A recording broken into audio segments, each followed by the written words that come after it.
পূর্ণ উদ্যমে আমাদের খাওয়া দাওয়া চলছিল তৃপ্তি সহকারে। এর মধ্যে ক্লাব কর্তারা এসে মাঝে মাঝে জিজ্ঞাসা করছিলেন যে রান্না বান্না ঠিক আছে তো। তো যেটা সত্যি আমরা সেটাই বললাম। দূর রান্না বান্না দুর্দান্ত হয়েছে, আহ, মানে অতুলনীয়। তখন ওরা বললেন যে বাহ, তাহলে শুনে খুব ভালো লাগলো। আমরা আগামী দিনে তাহলে আরো এরকম আয়োজন করার উৎসাহ পাবো। মনে মনে মনে বলছি যে তাই যেন হয়।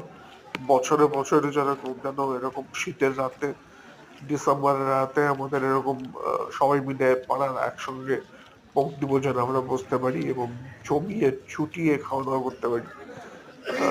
এরকম পূর্ণ উদ্যমে, পূর্ণ তৃপ্তিতে, সবাই মিলে গল্প করতে করতে, আহ, এবং এই সুস্বাদু রান্নার চাখতে চাখতে।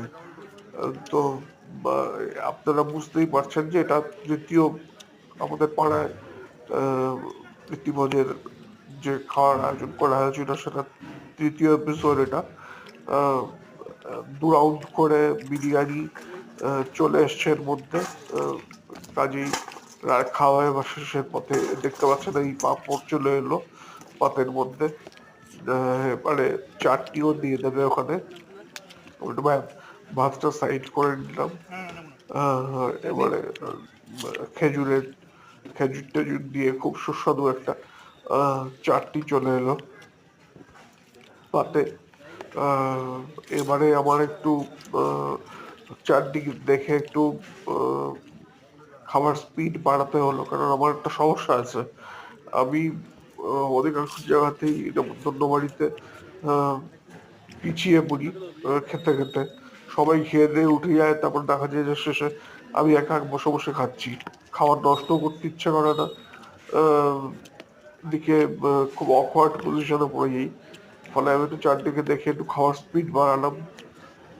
বিরিয়ানিটা শেষ করলাম। আহ, তারপরে মাংসটায় হাত দিলাম। আহ, যেটুকু বাকি ছিল আহ, টুকটুক টুকটুক করে খেতে লাগলাম মাংসটা। আহ, তারপরে হ্যাঁ, আর তার সঙ্গে চাটনিটা যে এবারে শেষ করে ফেলতে হবে। আশেপাশে দু একজন তখন খাওয়ার শেষের পথে উঠবো করছেন। কাজেই আহ, আমাকে সেই প্রস্তুতি মনে মনে নিতে হলো যে এবারে খাওয়াটা তাড়াতাড়ি শেষ করতে হবে।